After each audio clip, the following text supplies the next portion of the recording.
Alright, response video to the Modern Mystic, I suppose. Yeah, it doesn't respond back, which is irritating. I guess I'll put this on the economics channel. But, yeah, I need somebody, like a third person, I guess, to make these arguments and see if we respond to them. But anyway, he's talking this MMT crap, this whatever, this idiotic notion that you can just give money to people, and just the fact that they have the money and they'll spend the money is somehow going to be good for the economy or something like that. The bottom line being that somehow cash is not important, and you can just print this stuff. You don't have to borrow this stuff, and it just doesn't, it's nonsensical. So let's understand cash again. There's so someone write the word cash. Let's see if the pen will keep writing. Well, it's almost writing. That's close.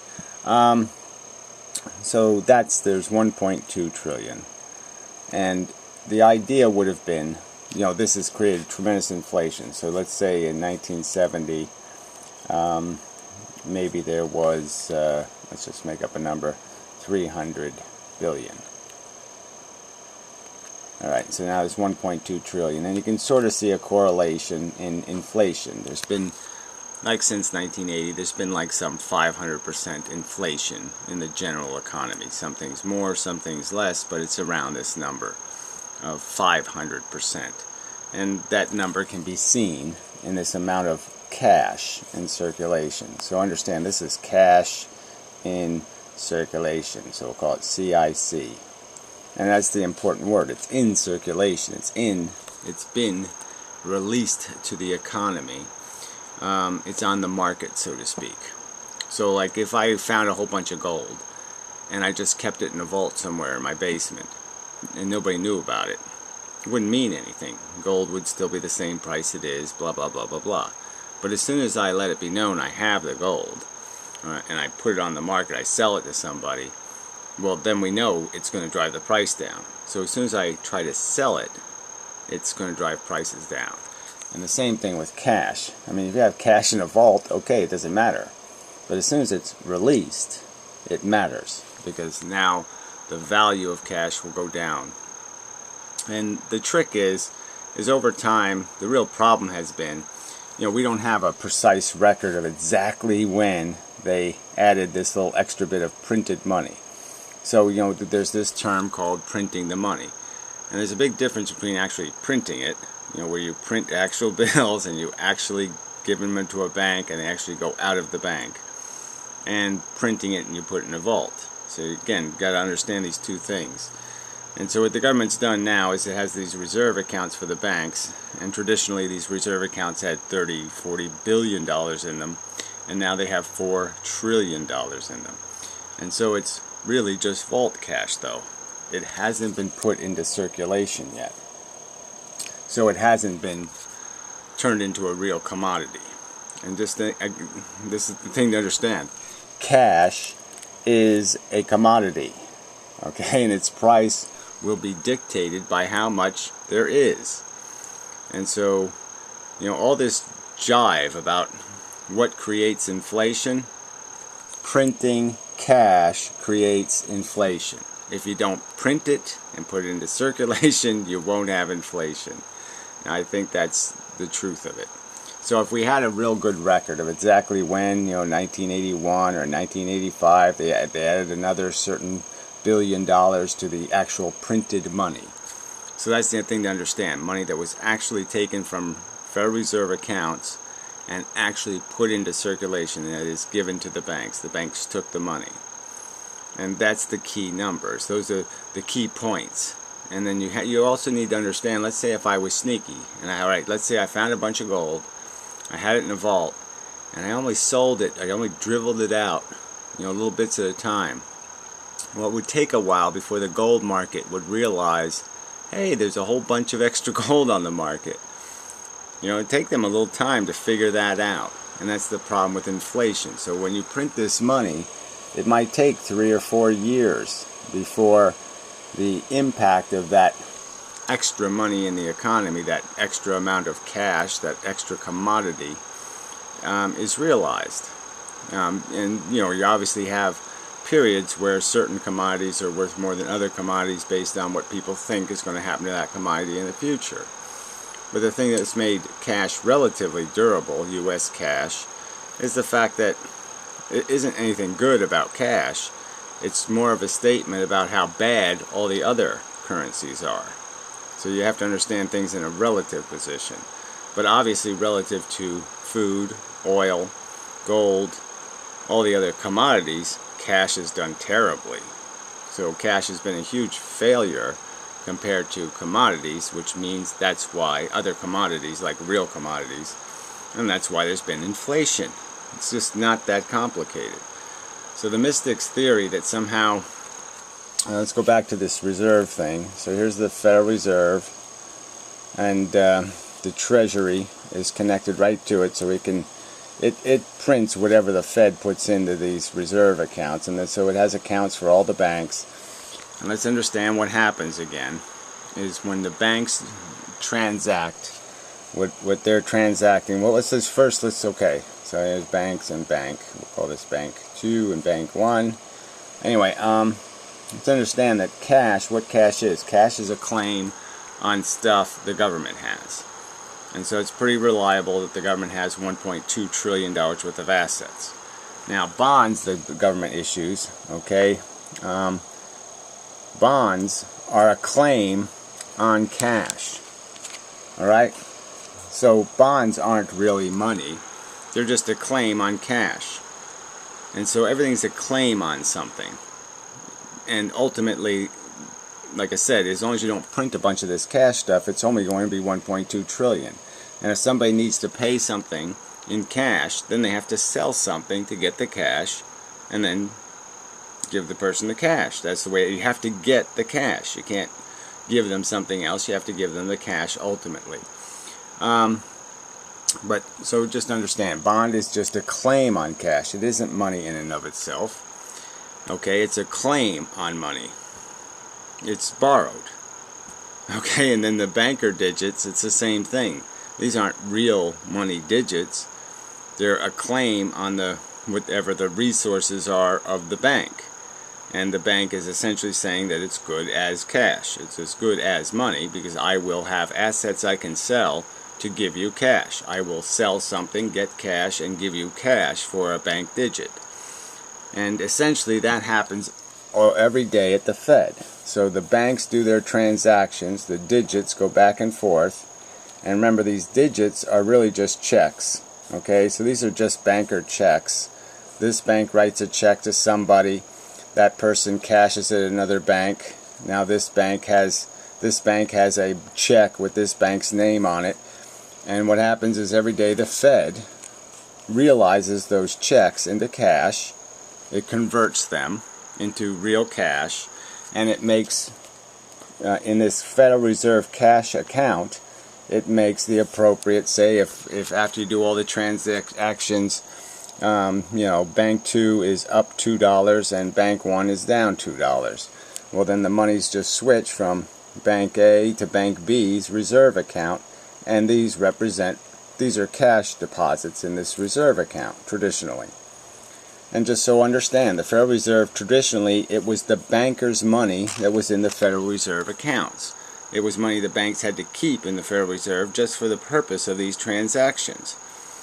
And now, what the federal government has done is that it has injected $4 trillion, okay, of reserve money in these reserve accounts, and the banks have written checks, essentially, you know, created deposits that they've switched for somebody's bonds.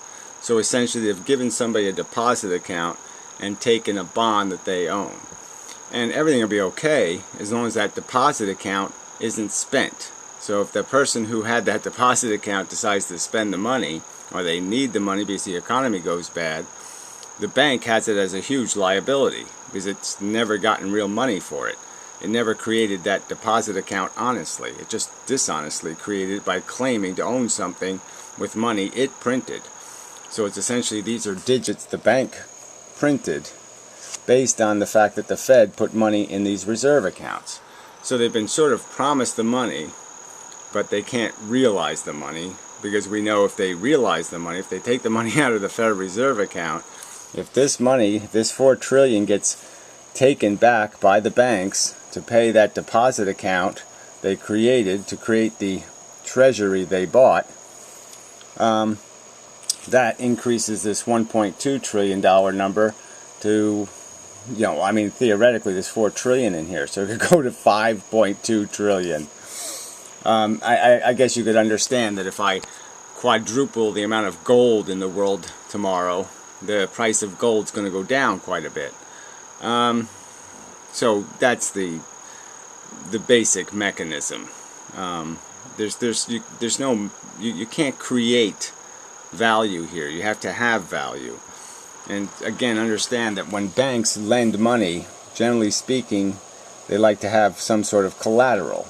So when they lend the money out, it's an IOU or a claim, but it's a claim on stuff. Again, it's either a claim on something the person owns. They've essentially mortgaged what they own, right? Like you can mortgage your house and get cash that way. Or it's a promise on future productivity. Like, in the future I'm going to be rich, and then I'll pay you back, because I'm going to be rich in the future. I'm going to make some money in the future, and I can pay back the loan with the money I make in the future. So those are the kinds of promises there are. And there's such a thing. There are uncollateralized loans, but you have to wonder who's stupid enough to do that. I mean, really. Really. And whose fault is that when those go bad? Are you going to bail out a bank who has a bunch of uncollateralized loans? And then the stock market gets into all this too, because that's another place to another commodity. But the irony is, in the stock market, right? What's happening is this inflation is fun, because as long as prices are inflating, everybody's winning. So they kind of want there to be a bubble, because the bubble makes them all richer. But obviously, if it's not sustainable, if it has to be rationalized to all the other value in the economy at some point, and there has to be a real comparison between value, yeah, then all of a sudden that bubble can just disappear. And so you can understand that commodity prices can bubble because there's a run on something, because people think it's going to do something in the future. And people think oil prices can stay at $100 a barrel at least for the near term, for the next year, let's say, or 6 months. And for the next 6 months, maybe they can. Okay, yeah, maybe. But clearly, you know that if the economy goes sour, a lot of people aren't going to be able to afford to, run their factory or even buy heating oil, and that there's going to be a decrease in demand, and that oil might not have the same value. There might be the bidders might not be there anymore. They might still be able to sell it for $100 a barrel, but a lot of people won't buy it at that price. And so there's going to be pressure by people who are desperate to get money. If you own a bunch of oil and maybe you need money, then yeah, you're going to start lowering your price because you want to sell the damn oil. And so yes, all commodities are going to be controlled by those kinds of fluctuations. You could still have, even without the government printing cash, you could still have little bouts of inflation or deflation where demand for cash goes up or demand for cash goes down. But if you don't react to those fake fluctuations, those ones that are just perceptual, and you just maintain a rational theory of cash, you can eliminate any problem with inflation. So if the government, instead of 500 times, instead of multiplying the amount of cash in circulation 500 times, if it just had multiplied it 50, we could have had just enough inflation to make cash something you don't want to hold, right? The idea is that cash, you don't want cash to be a standard commodity, in the sense that you don't want cash to be something people would hoard. You want cash to be something people like but don't want to hold, because it's going to, next year it's not going to be worth as much as it was the previous year. Just a little bit. You always want cash to inflate or deflate in value just a little tiny bit. So every year it's kept moving. Nobody wants to hold it. No one wants to hoard it, because obviously hoarding cash would drive the cash price way up, and create a fake deflation. Fake deflation. Yeah. Which could be problematic in itself. So yeah, you want to devalue, but devalue a little bit, not a lot. And that's there's a big difference between, over time, just these tiny differences in the amount of printing. Like I said, if you just cut the 500% to 50%, the difference would have been, maybe at worst the doubling of, less than a doubling, a halving of prices in the last 40 years, rather than 5 times increase in prices. Yeah, so, but that's really the game. And so if you don't print the cash will stay a sensible commodity over time. Yeah, it'll go up and down a little bit, but it'll stay dependable. And we've broken that dependability. And the mystics' theory that somehow you could make this stuff and it wouldn't have any consequence, it'll have a dire consequence. It just won't have it immediately. It'll have it as soon as it's realized in the action of the economy. So if you print the cash today, you're going to get inflation 3 years from now hard. Is the price you'll pay for it. What else needs to be said? But obviously this idea of putting money in these Fed accounts just creates liabilities for the banks, and if the banks are ever tested, in the sense that somebody asks for that deposit money because the economy's having a problem or the stock market goes down, and then the rich people need their deposit money, the banks are going to have to go to those Federal Reserve accounts to get the money. Or you're going to have to sell the assets that you traded for those deposit accounts. And if you sell those assets on a market, on a stock market going down, it's going to go down even faster because you're putting more on it, more pressure on it, more downward pressure on it. So this idea that you can just finance government out of nothing is nonsense. He won't come up with the simple answer, which is, if you're going to spend money, you got to get money, which means you got to tax the rich, and that's the solution. That was the vigorous economy we had for the working class, was in an environment where we taxed the rich. The rich were getting less rich, and the middle class was getting richer because we taxed the rich. It worked. And to not figure out that, wow, we had it where it worked. Why don't we just go back to the time where it worked, where workers' wages were going up and rich man's ownership was going down. Seems to me that's the world we'd want to live in. But these crackheads can't figure that out. Yeah, I'm sorry, but this isn't that complicated. I mean, they confuse you. It's like doctoring or some other thing. They have these little terms and monetary policy and this and that. They use these little dodges to confuse you so you don't understand what they're really talking about. But it's really just claims. Claims on stuff. Claims on future productivity. It's all claims. And that's the problem with these bonds, is there's $20 trillion of claims on $1.2 trillion of cash. But the point is, we'd have to sell. You can just imagine how much stuff we would have to sell to pay back $20 trillion in cash. The U.S. government it certainly could handle the $1.2 trillion backing the cash, but handling the $20 trillion to pay back the bonds, well, that would be problematic. That's a lot of money, and the Fed government doesn't have the money. So the only way it can get the money is to tax the money. And the only reason why it owes this money in the first place, this $20 trillion, this $20 trillion just represents how much money the rich haven't paid in taxes.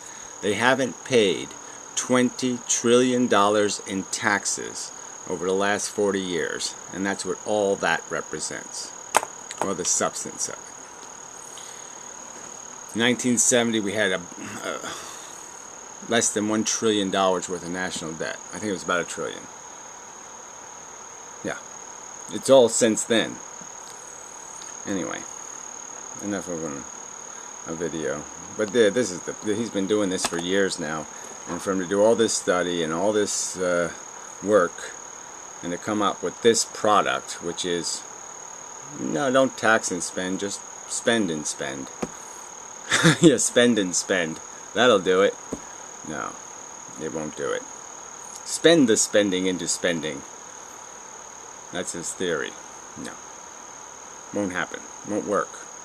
I mean, it'll work in the sense that if you spend money by increasing the amount of cash in circulation, okay, all you'll do is tax everybody who owns any claim on cash. So anyone who owns a claim on cash will lose when you spend that money. So the bondholders will lose, the people with deposit accounts will lose, anybody who has a claim on cash will lose and essentially be taxed out of the value of their money. Enough said. Till next time.